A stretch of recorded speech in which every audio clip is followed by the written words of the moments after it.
So, und damit guten Morgen und willkommen zu dem neuen Vlog auf dem Kanal. Heute gehen wir wandern. By the way, gestern habe ich nichts gefilmt, weil gestern haben wir nicht so viel gemacht.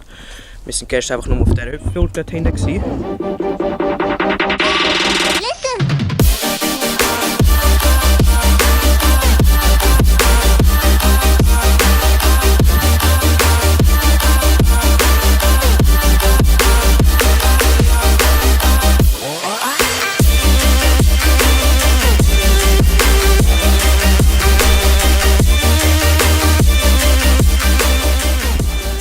Wie ihr in diesem Clip seht, ist es ganz lustig und gestern sind wir noch ein bisschen rumfahren. Aber jetzt gehen wir wandern.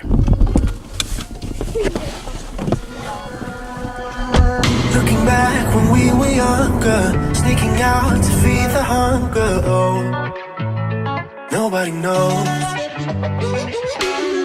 Getting caught behind the station. Remember that a policeman chased us. Oh, nobody knows.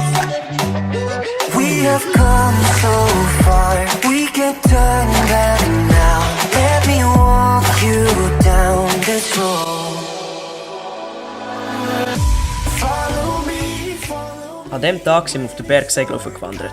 Weil der Berg Segla in 10 Jahren sehr bekannt ist, sind wir nicht gerade die Einzigen, die auf den Berg Segla gelaufen sind.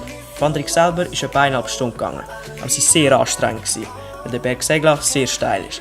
Aber dafür ist die Aussicht auf der Bergspitze oben umso heftiger. And if you're lost, oh, I'll lead you back home. Follow me, follow me.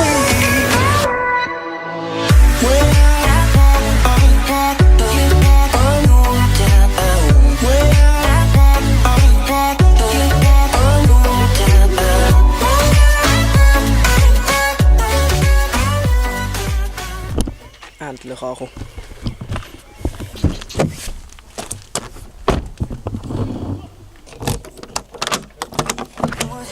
You told me secrets, but you were scared I wouldn't keep them all. But nobody knows. We used to smoke and watch the airplanes making out as the ground shaked. Oh, still nobody knows. So, das ist es mit dem Vlog. Ich hoffe, er hat euch gefallen. By the way, mein Gorillapod ist kein Gorillapod mehr, weil alle 3 Beine sind abgekehrt. Nice. When you try your best. Also, ich gehe jetzt ins Bett. Und genau. Ja, das war es mit dem Vlog. Ich hoffe, er hat gefallen. Wenn er euch gefallen hat, würde ich mich sehr freuen, würde das Video positiv bewerten. Und ja, dann sehen wir uns im nächsten Vlog wieder. Also ich hoffe, wir sehen uns im nächsten Vlog wieder. Bis dann. Ciao zusammen.